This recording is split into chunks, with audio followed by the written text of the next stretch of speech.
to go. So we're good. And first off, Jessica, we talked a little bit. I mean, I mentioned earlier, you're up in Canada. And exactly what part of Canada are you in? So I'm based in Southern Ontario. I live out in the farm country, and we're not too far from Toronto, only an hour and a half, but still north enough to get the all the snow in the winter and all the all the lovely parts of Canada that comes with Mhm. living out in the country. So you get the snow, but you're close enough to the city that if you need to run in, you can do that and do Yep, whatever you need to do, right? exactly. Perfect All right. location. So yeah, perfect. Exactly. I'm all for it. Trust me. Tell me a little bit about Jessica growing up.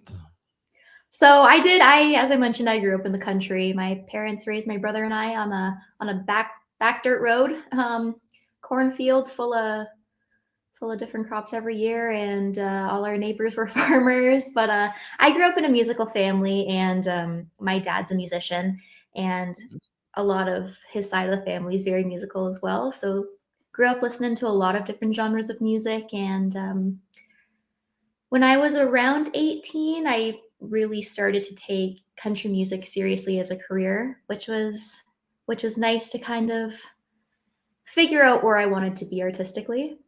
And Mhm. kind of just I got my music degree from Humber College in Toronto, and then hit the ground running almost, I think.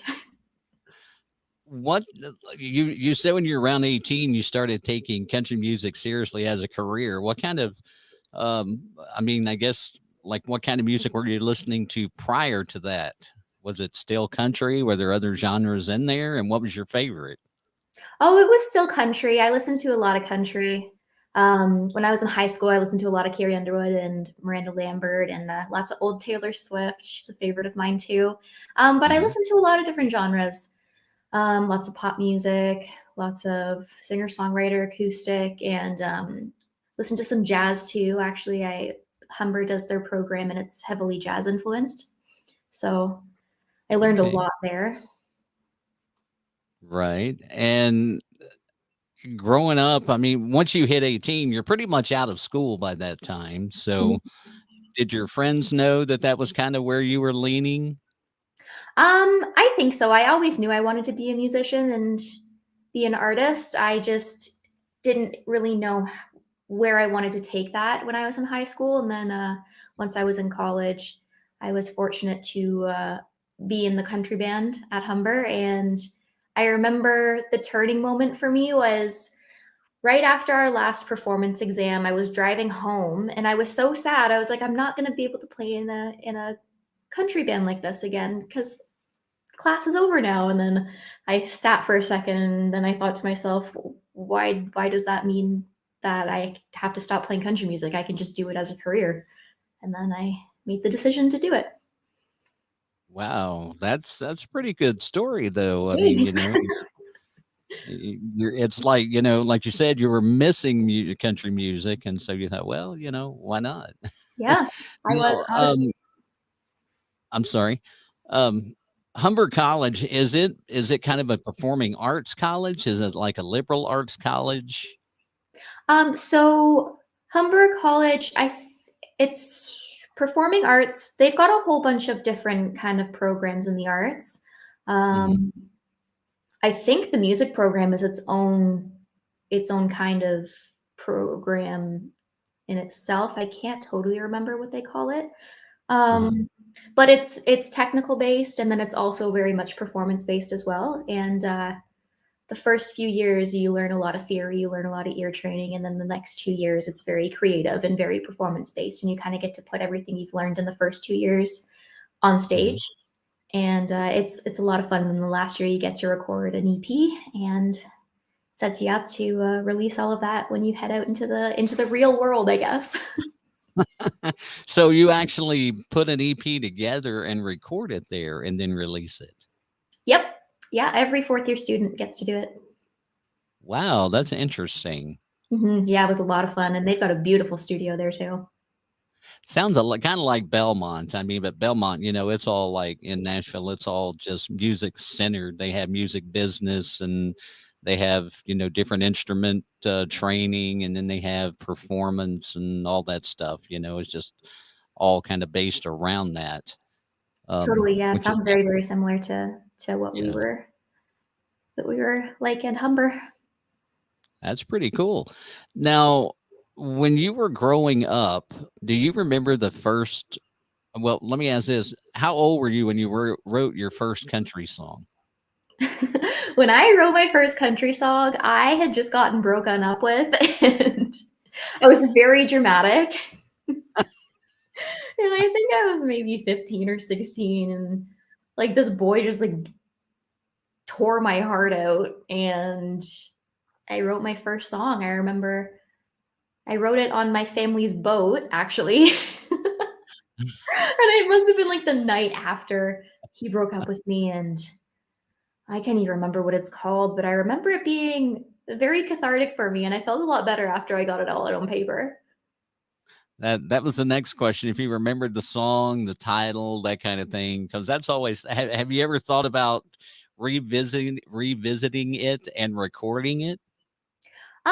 You know what? I haven't really, but that's kind of a fun thought.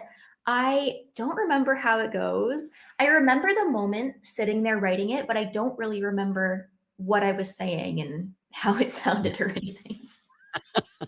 Which might be a Didn't good thing because it probably wasn't very good. didn't record it or anything like No. that, just for posterity. Anything? Yeah. So those are always the fun ones, though. I mean, you Oh, mentioned Taylor Swift as one of your influences, and if you go back and you look at her net worth, probably 80% is because of breakup songs. oh, for sure. Yeah. You She writes a so great breakup song. yeah, so I mean, that could have been your first millions right there. Totally. Um, but you can always write more, so that's always a good thing. Um, and talking about your influences, you got Casey Musgraves, Miranda Lambert, Taylor. What kind of Canadian artists do you like to listen to? I am loving Mackenzie Porter right now. I've been listening to Mhm. her so much lately, and I love her music so, so much. And I'm loving Tennille Arts and Tennille Towns. So many great Canadian country music artists up this way, and lots of powerful women in country music up here too.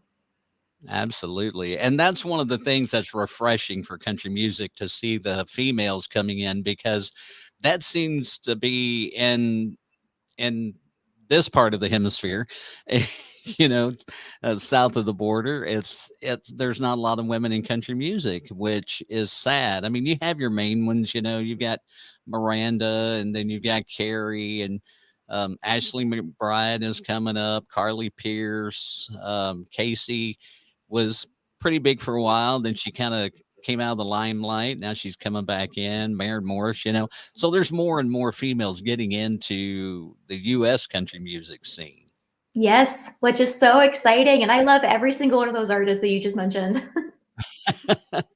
They're all great artists. I Oh, mean, yeah. that's the thing. Our house, we're huge Miranda fans, and in probably our top three, which it's kind of like picking your favorite child, because I mean, we're just country music people. I work in country radio during the day, so our life is engulfed with country music. If you pull up to our house in the summer when it's nice and warm, or even in the fall when it's cool, you're probably going to hear cornhole bags hitting the boards. You're going to hear the crackle of the fire pit, and you're going to hear country music. I love that. That's the best way to live. Exactly. So and we live in the city. We are, well, not in the city, but we live in the middle of a kind of like small urban area. So I mean, practically right in the middle of it. But it's still, we just have our own little country thing going on here, so it's kind of cool.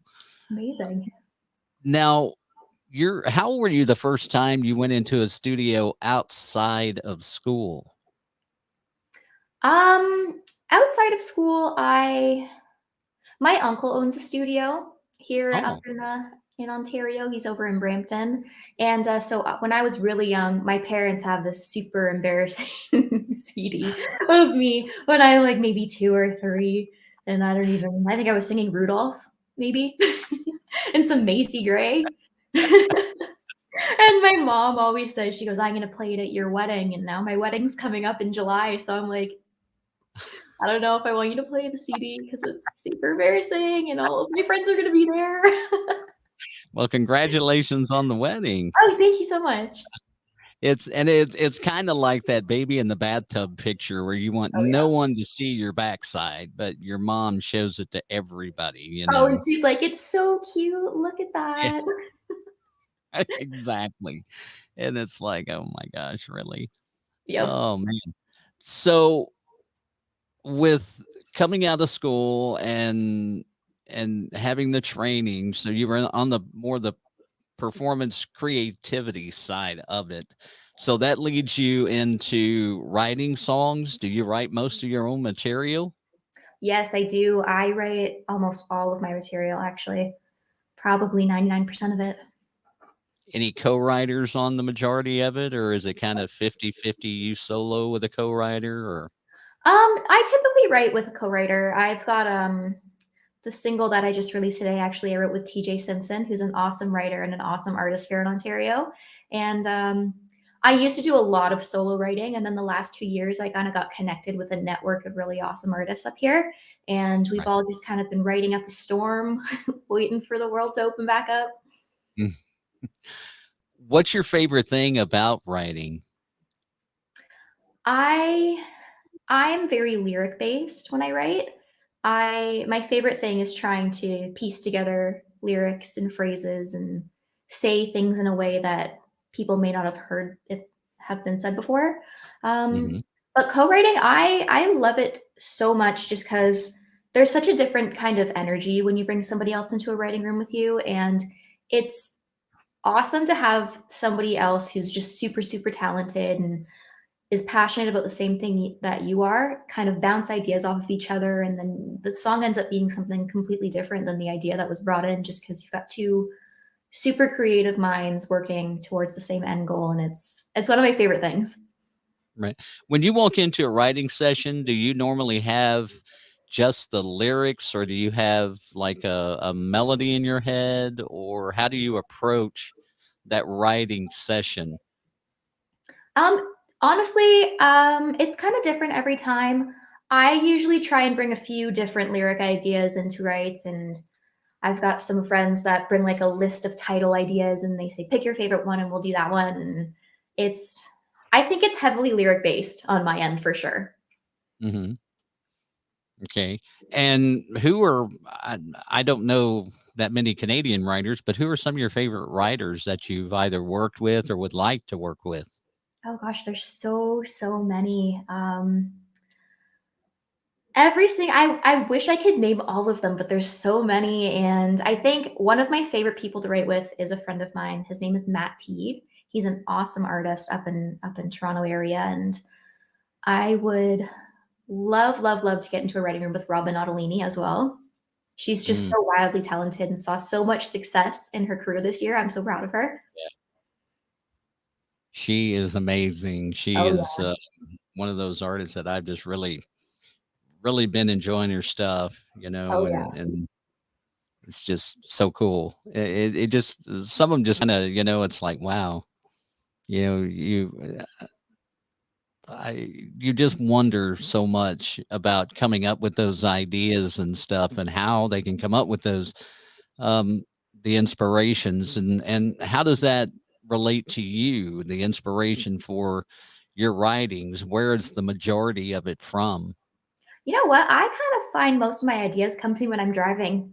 I don't know why.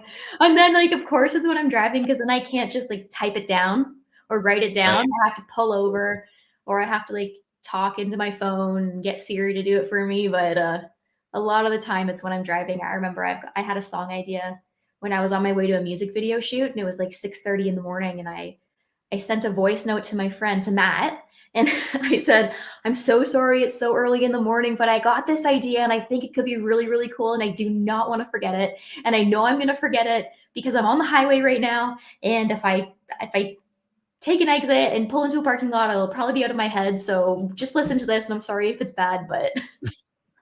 And then he woke up, he goes, "What?" We ended up writing it though.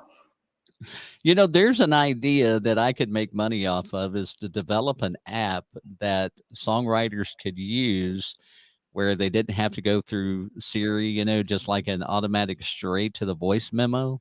Yep, brain to voice memo. That would be perfect. There you go. I don't know how I'd work that one out, but that would be pretty wild. Oh yeah, I'd buy So that app. there you go. See, that would work. When you when you're writing a song and then you take it to the studio, do you ever feel like that it's once you're in studio that like rewrites? Are you ever in the studio and you go, that there's just something missing here, and it hits you and you have to rewrite it in the midst of recording it? Sometimes that definitely does happen.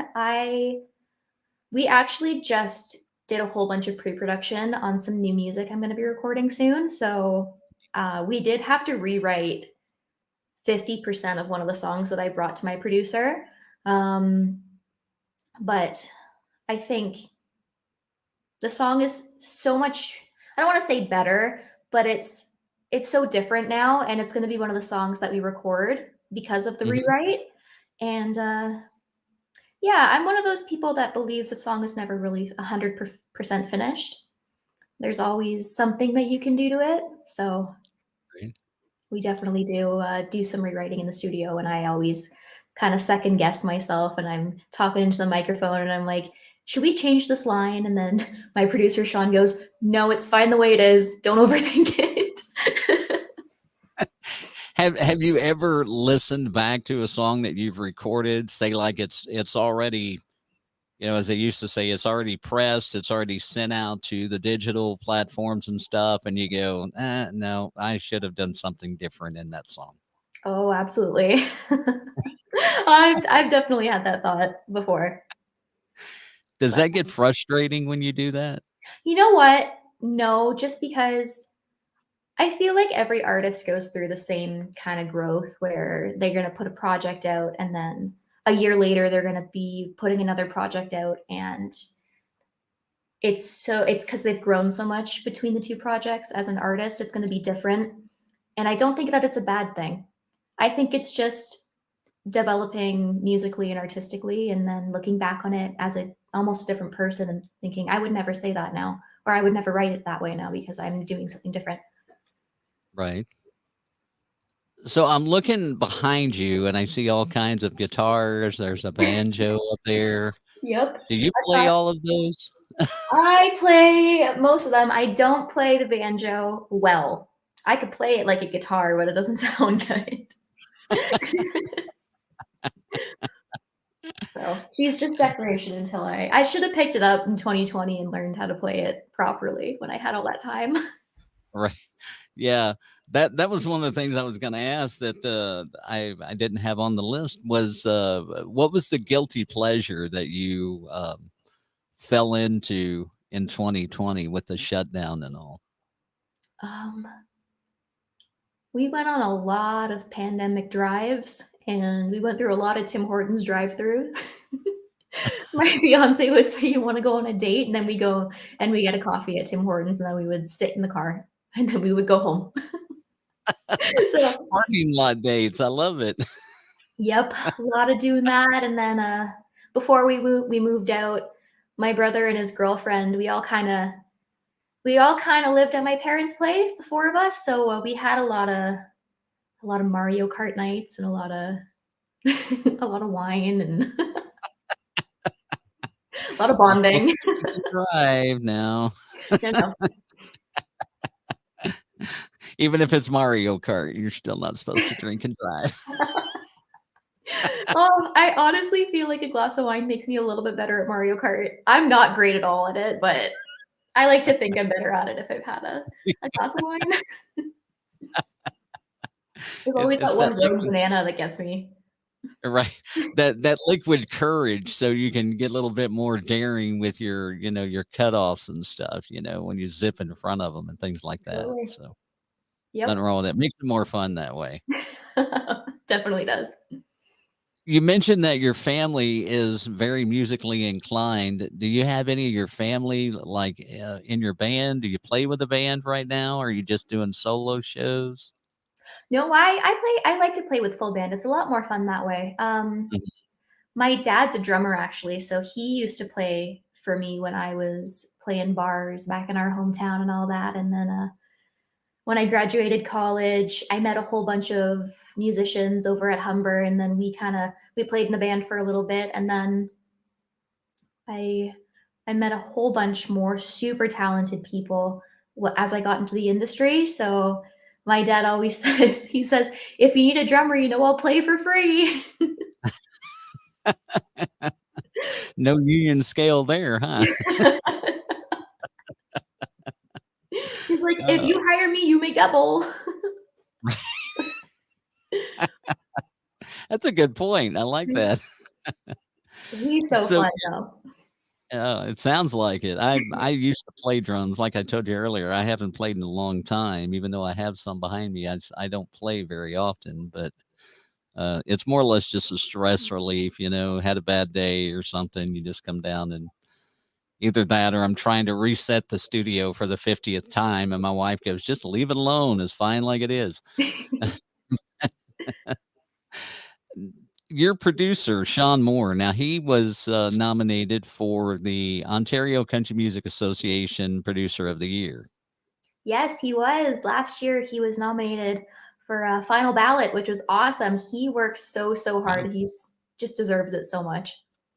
How did that relationship start?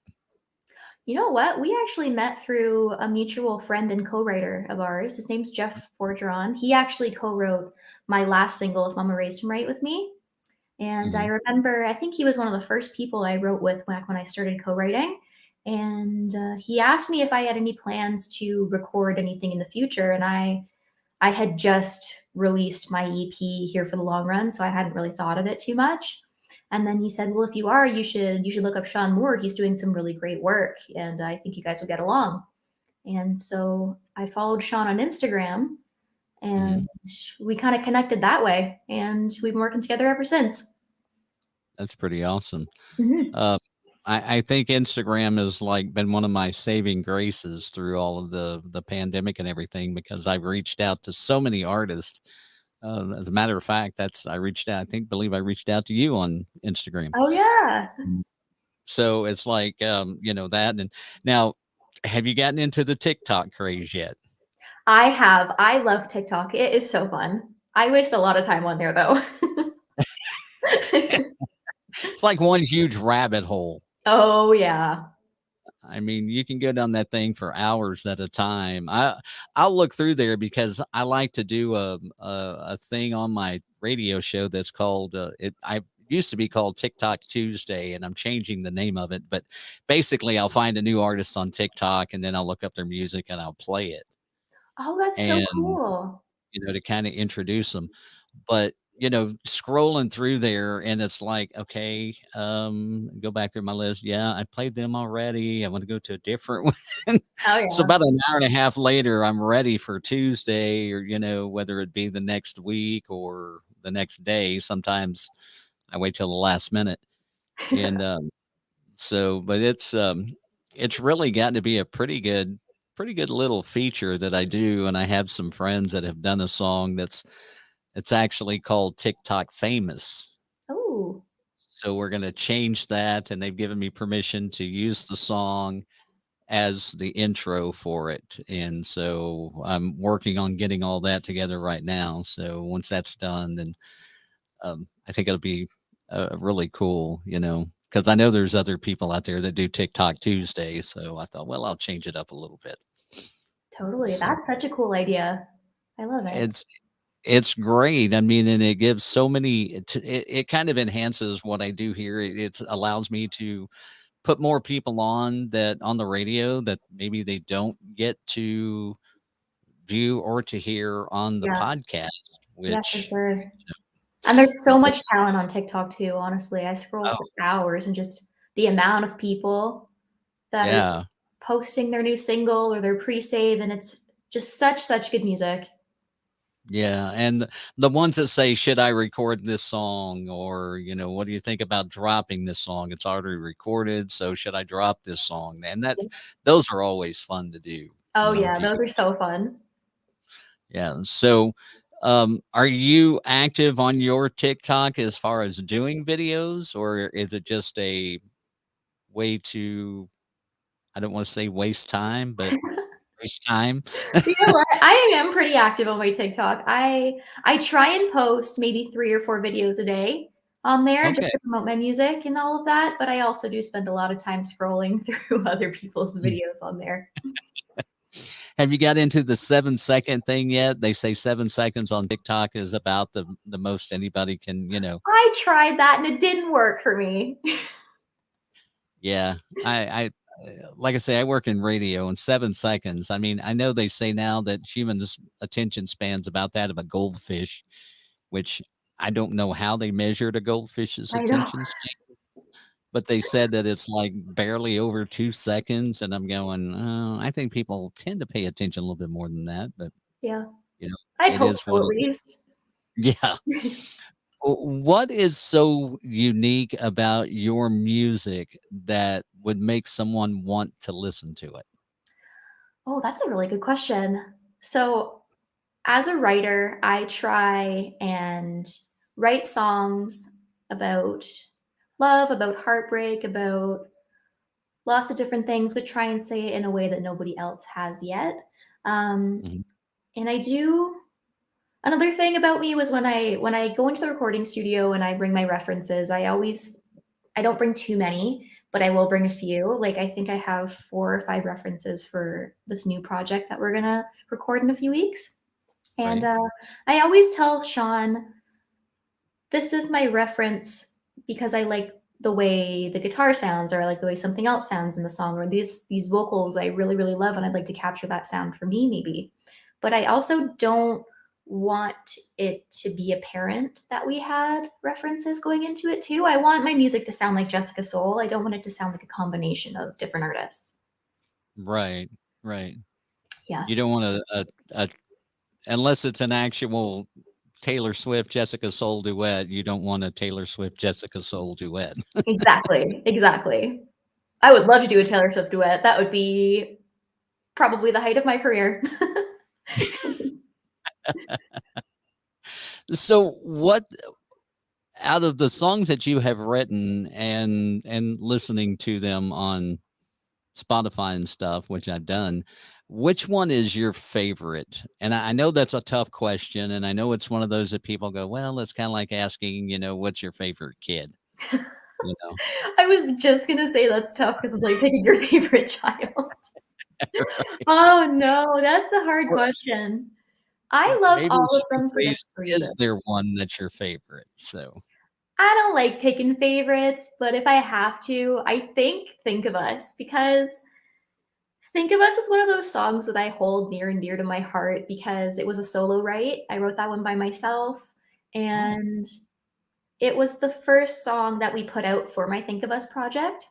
And mhm, I feel like we found a really, really cool new sound for me within this project. And Think of Us is just the fun and upbeat, bubbly kind of song that I've been wanting to put out for a long time. And people really seemed to love it when I released it. And I got a lot of really, really wonderful support and response from it. And right, it was played on country radio a whole bunch, which is really nice. It was top 40 right. on the Sirius XM CBC chart. Oh, And wow. what went number 1 on a Quebec station, which was just amazing. This song, Think of Us, it's special to me. I if I had to pick a favorite, I think it would be Think of Us right now. What makes it so special to you other than the fact you wrote it by yourself? I just love the way we crafted the sound for that one and how fun and upbeat it is, because I do write a lot of sad music and I didn't want to write another sad breakup song, so I kind of spun it in a way that made it nostalgic, kind of reminiscing on the good parts of a relationship even though it's ended, kind Mm, of vibe, and then put a few sad okay, songs on that EP as well, so you kind of balance it out. right. You you always wanna make sure of doing that. I mean, that's always a Totally. main thing that artists love to do.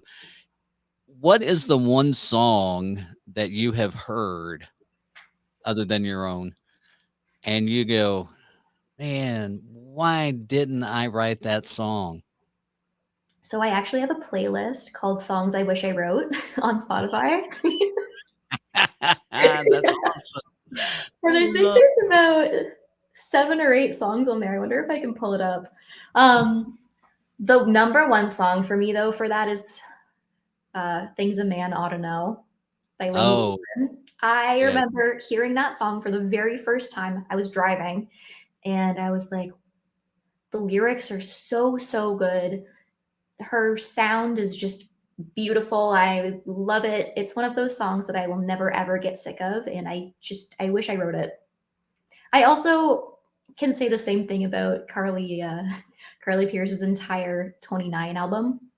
Oh, yeah. I love that album. Yeah, it's amazing. When I first met Carly, Every Little Thing had just came out, and they brought her to the radio station I was working at. And I mean, she was, as bad as I hate to say it, she was a nobody. I mean, the song was just getting introduced to radio and stuff. And then I look back now and I'm like, golly, Yeah. that's a long way from Every Little Thing. It's just amazing. But I Uh, remember Every Little Thing impacted me the same way too. It was one of those songs that I heard for the first time and then immediately went to the piano to learn. oh, wow. Wow. So I wrote down because you gave me a great idea. I think I'm going to start when I ask that question. I'm going to build a playlist before Nashville songs I wish I would have written. Oh, that's so cool. And that way I have all these artists and the songs that they wish they would have written on there, and then I they can love go that. to them whenever they want. So yeah, I think I'll do that. And you Totally. said Things a Man Ought to Know was one. Yep. That's definitely one of So them. you may very well be the first artist on there. Yay! I'm happy to be there. Yeah, that is it. I didn't even think about doing that. Great marketing tool. Way to go. Thank you very much. You don't mind if I take that, do you? Oh, no. Sharing is caring. I guess I should ask before I just assume it's going to be okay, because Oh, that may that's be okay. something people would I be like, think my hey, playlist it might be private, honestly. So yeah. Well, I may look it up just to see if it is, but it probably, it would be neat just to see those.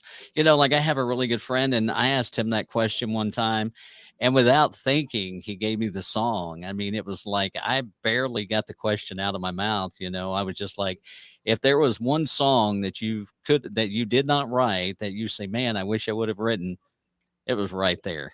oh You yeah, know. I feel like there's always that one song that songwriters have ready to answer that question with, hmm for But sure.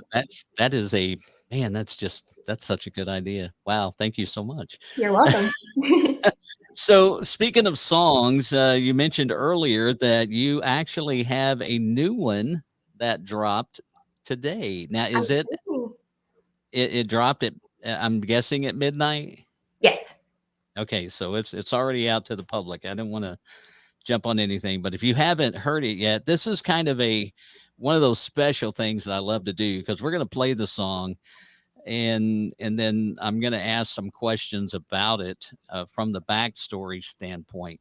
So we'll get to that, but this is kind of I'm going to go ahead and I'm going to just do it as a world premiere, something that I get to Yeah, do this is so a fun. little, and so I'm super excited. So this is going to be a big deal. Okay, so we'll be back with Jessica's new song. The title of it is "Break My Heart Again," and we'll talk about that in 30 seconds. Before Nashville is proudly sponsored by Go-Go Tuners, the go-to tuner for professional and amateur musicians. Get your Go-Go Tuner at gogotuners.com. Buy Heart to Heart Coffee, the coffee that gives back. Find out more at heart2heartcoffee.com. Buy Sibby's Apparel, worn by heroes, made with respect. Order yours at sibby'sapparel.com, and buy Three Rangers Whiskey, not for the weak or faint-hearted. ThreeRangers.com. Introducing the country stars of tomorrow. To the country fans of today, here's a b4Nashville world premiere.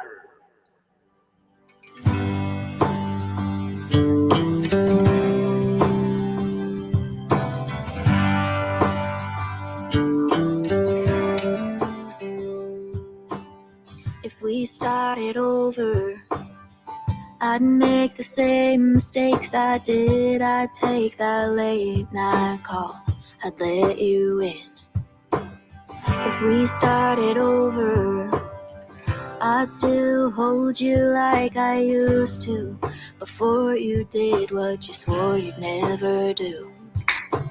If we could go back, if you showed me all the same red flags, I'd still look past them.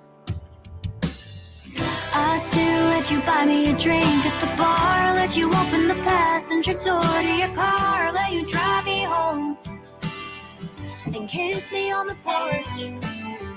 I'd still let you talk me into falling, let down my walls, and that's what haunts me. Even though we both know how it ends, I'd let you break my heart again. Would you break my heart again?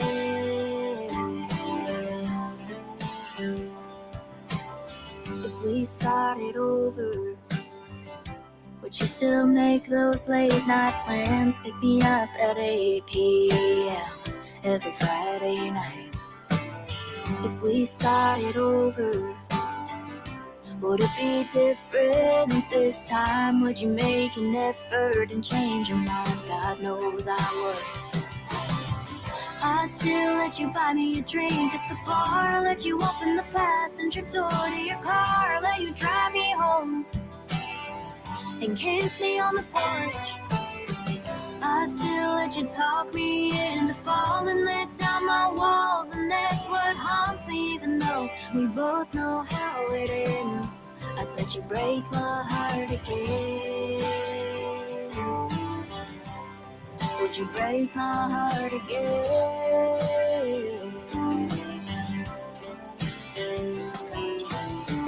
Would you risk it all for one more try? Would you take a chance to cheat in time? Would you walk away?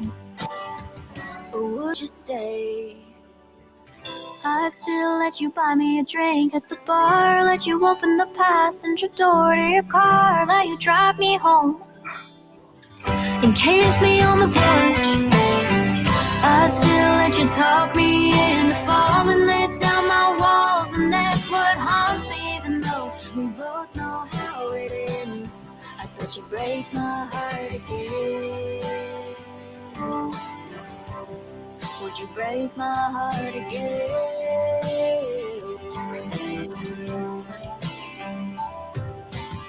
If we started over, I'd make the same mistakes I did. I'd take that late night call, I'd let you in. All right, joining me tonight, Jessica Soul. That was her song, Break My Heart Again. Great song. You've got a wonderful voice. Thank you very much. You're welcome. Very, very soothing. I mean, it's just not, it's not like a Pat Benatar harsh voice or anything like that, which is good, but but very, very good voice. And where did the song come from? What inspired that? The song itself, oh gosh, I don't even really remember what initially sparked the idea of Break My Heart Again, because it's funny because TJ and I wrote that song the night before Jordan proposed to me. So we were really balancing the vibes out with that one. But the kind of idea behind Break My Heart Again is being such a hopeless romantic and being so in love with a person that even though you broke up and you probably won't get back together again, you would still go through all the heartbreak and go through all the bad times if it meant that you could relive the relationship with that person again. Right. So that's where that feeling comes in that song for sure. Right. since you mentioned your fiance and it's Valentine's Day, uh, what is the one thing that just would be the over the top for you for Valentine's Day from him? Oh, that's a good question because I already got the sparkly diamond ring. Got a point. Yeah. I don't know. You know what?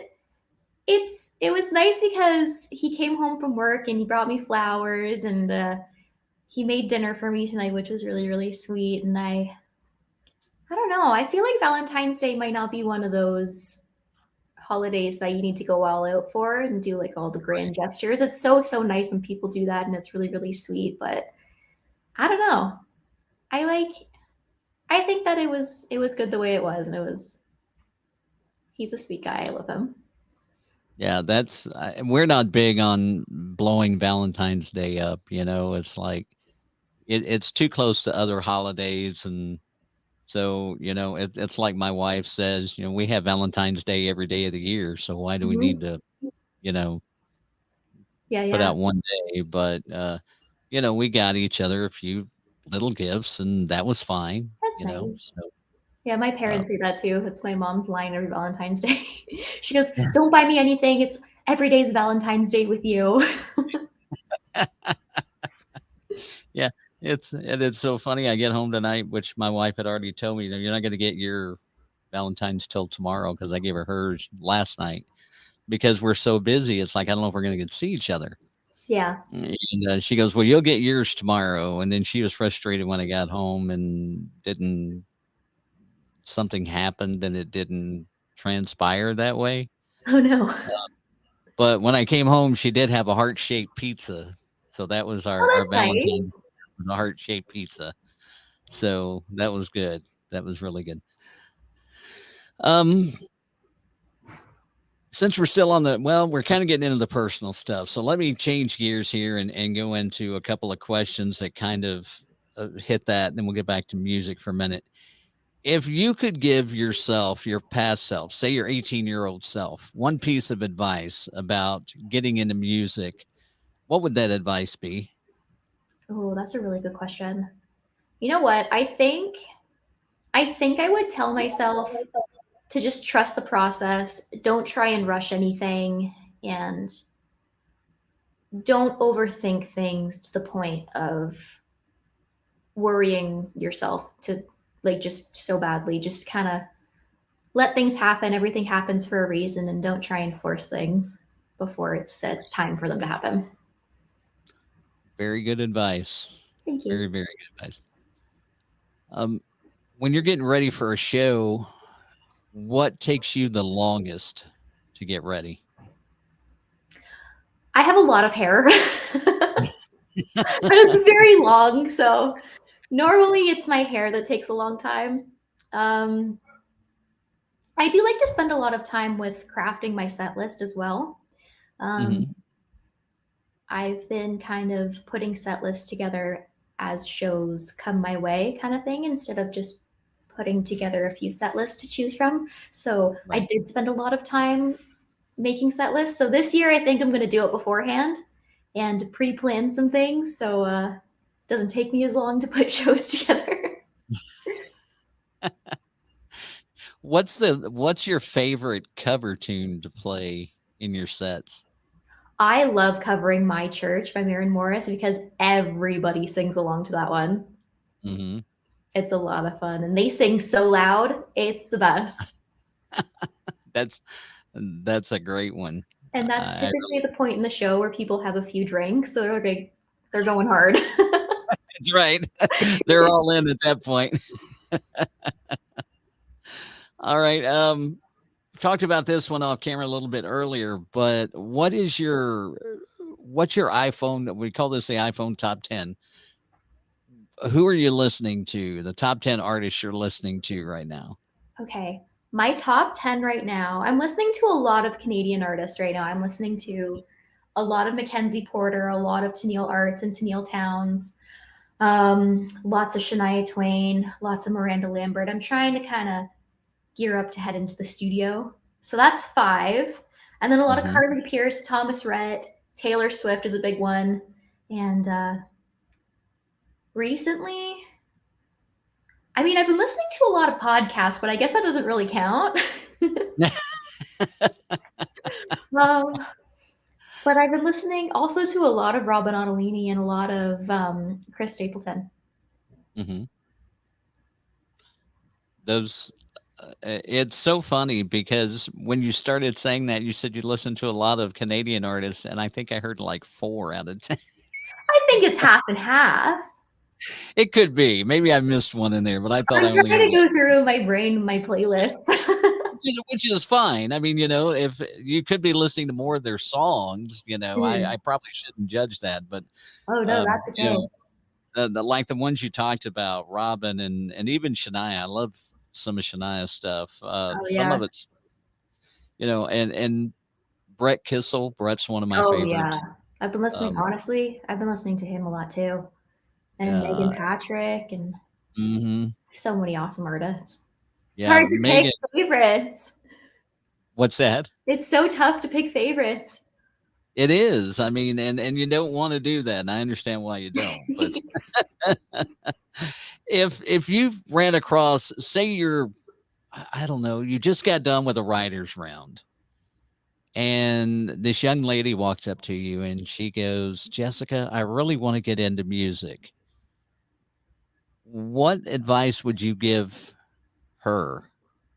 I would tell her just do it and don't worry about what other people think and don't compare yourself to other people trying to do the same thing as you. Hmm.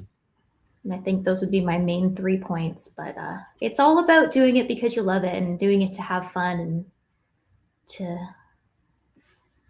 I feel like a lot of artists kind of have moments where they get caught up inside their own heads, and there's a comparison game, which is happening a lot more than it used to because of social media for sure. So I think one of my main things, my main pieces of advice would be try not to get caught up in comparing yourself, because I like to think that nobody's better than anybody else. They're just different. Right. It's a very good point Thank you.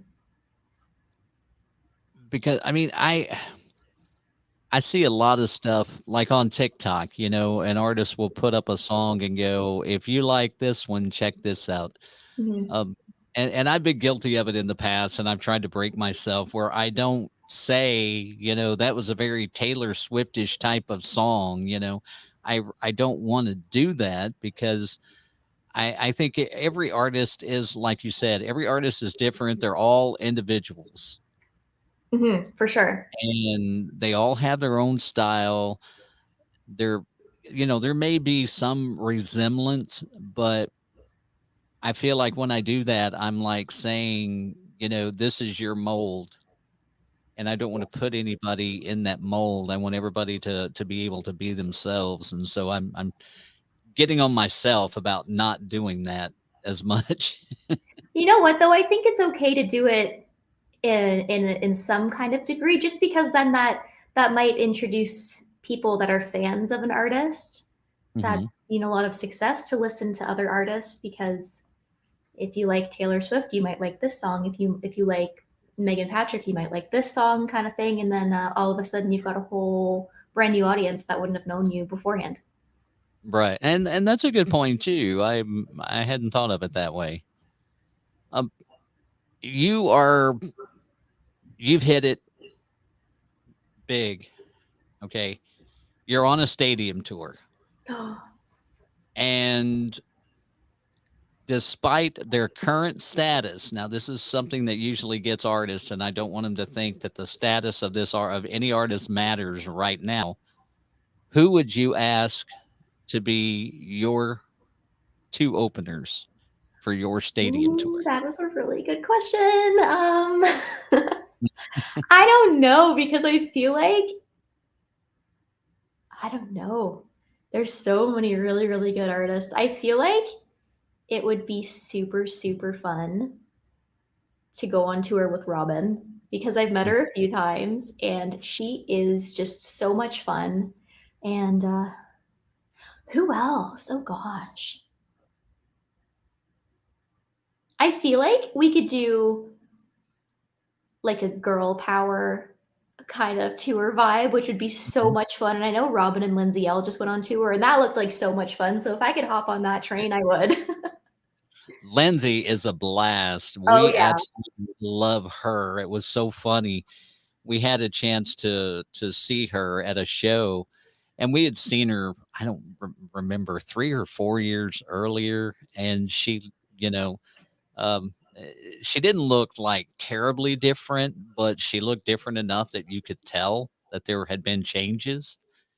And we had pictures, and we showed those to her at the show that we were at like 2 years ago. And she just got such a kick out of that. And we actually have gotten to be, relatively, I don't want to say, I mean, we're not like friends, but it's not like we're going to call her up and say, hey, next time you're down in this part of the country, come by and, bring your guitar and set up by the fire and play. It's not like that. Although I wish it was, because she is amazing. She's so good. But it was just so much fun being back there with her, and she just laughed and carried on, and we just had a great time. So Lindsay's one of our favorites, and always has been. She's so wonderful. Yeah, she is awesome. If you could have, I'm trying not to shift gears without some kind of a segue here, but I don't really have a segue into this. If you could have dinner with one artist that is past, that's already gone, already passed away, Ooh, who would it be, and what would your first question or your conversation be to that artist?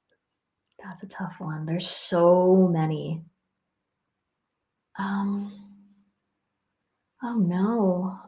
You know what? I don't know. I'm trying to think, and my mind automatically goes to Michael Jackson because he had such a such a career that I haven't seen anybody else really have. You know Right. what I mean? And I remember watching his documentary, and I think it was right after he had passed away. And I remember thinking to myself, this is just so crazy. And he's amazing. He was amazing at what he did. He had such a way of captivating his audience every time he would perform. And I think I would just ask him, like, how he could hold the attention of an audience like that and have them hang on every last thing he did. Right. That's very good. And the thing I love about that is stepping outside the box and not sticking with a country artist, Mhm. because I think we can learn from everybody. I mean, Oh, and yeah. and he is definitely one that would be worth, you know, Oh, yeah. One of my favorite things to do is I watch live performances of other artists when they're playing shows, small shows, big shows, stadium shows, and I'll watch I'll watch them on YouTube, and I'll kind of take mental notes of what they do when they're on stage. right. And I did a lot of that last summer because I started playing festival shows last summer. And so Mhm. I really wanted to not not kind of do what they're doing, but take notes and learn from what they were doing and how to do it myself. Right. And I mean, and with the one question you would ask Michael, if you could find out the answer to that question, that would be probably the biggest tool in your toolbox, Oh yeah. you know, to be able to figure out how to captivate every audience. I mean, every night he performed, he just had them in the palm of his hand, Oh yeah. Oh, he really did. Yeah. and it's just unbelievable. Um, so where can folks find you? Social media, where they find you on social media, where can they get your music, all that good stuff. Yeah, so you can stream me on any platform that you listen to music on. I'm on Spotify, Apple Music, Amazon Music. Tons of other ones. Just search up Jessica Soul, and my picture's the pink one with the hat. And you can find my socials. I'm at Jessica Soul _ on Instagram, and I'm at Jessica Soul Music on TikTok. And my website is jessicasoulmusic.com, and you can find all my socials and stream me through my website there, because I know that's a lot to remember, but it's all on my website. Right. Go to the website. You've got links across the top of your website, so they can just click those links and it'll take them there. Yep.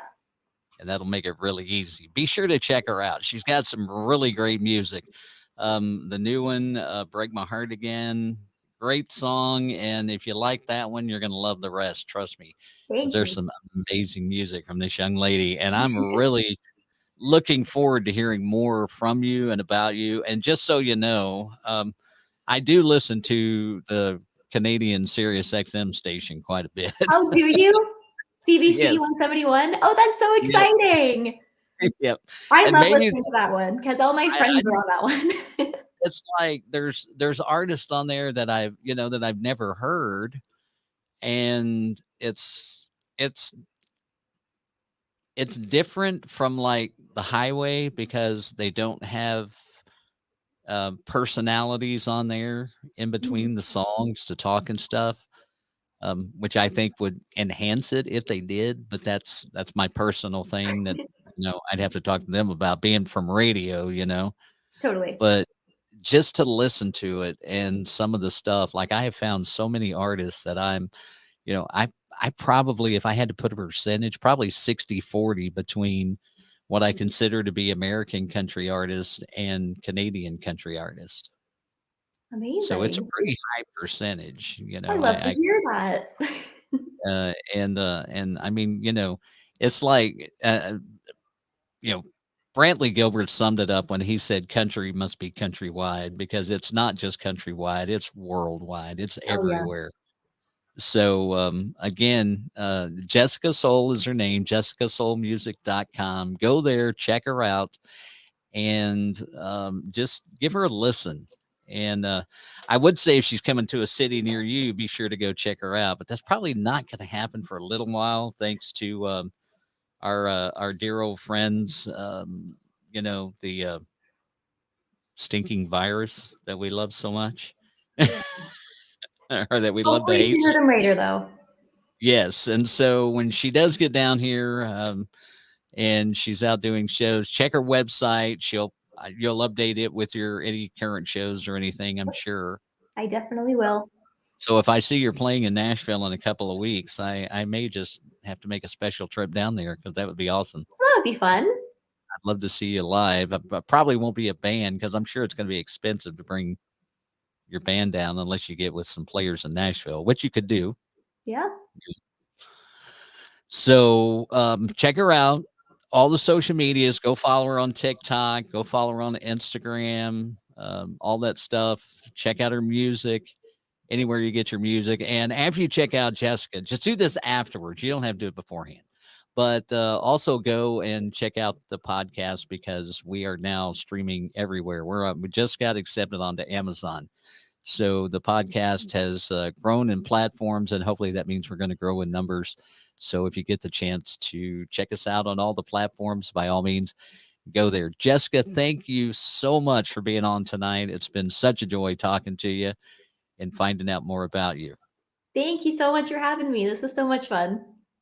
All right. So Jessica Soul, again, go check her out on all the streaming platforms and all that stuff. And in the meantime, coming up Thursday night, we're going to have another artist on. We've got Alexis Taylor coming on Thursday night. You can catch Before Nashville on Facebook, YouTube, Twitter, every Monday and Thursday with great artists. All these, introducing the country artists of tomorrow to the country fans of today. That's what we do. So you guys have a great night, and we will see you on Thursday.